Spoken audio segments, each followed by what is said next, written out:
Role of IT and media in environment and human health. Information technology is the use of any computers. Okay, so ప్రతి దానికి కూడా computer పనిచేయాలి అంటే అందులో కొంత ఇన్ఫర్మేషన్ పెట్టబడింది అంటే అది ఇన్ఫర్మేషన్ టెక్నాలజీ ద్వారా వచ్చింది. Storage, networking and other physical devices. Okay, so మనం ఏదన్నా అందులో స్టోర్ చేయాలన్నా నెట్వర్క్, ఓకే, సో మనం వాడడానికి నెట్ కావాలన్నటువంటి సమయంలో అయినా సరే, అదర్ ఫిజికల్ డివైజెస్, ఇంకా మనకు కనిపిస్తూ ఉండేటువంటి భౌతికపరమైనటువంటి పరికరాలు ఏవైనా, ఇన్ఫ్రాస్ట్రక్చర్, కట్టినటువంటి విధానం, processes to create, process, store, secure and exchange all forms of electronic data.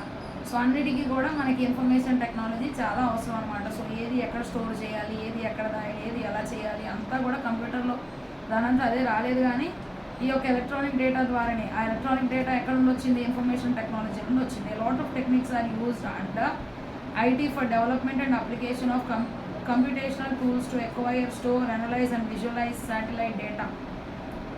చాలా రకాలైనటువంటి టెక్నిక్స్ అనేటువంటిది వాడతారు ఇన్ఫర్మేషన్ టెక్నాలజీలో.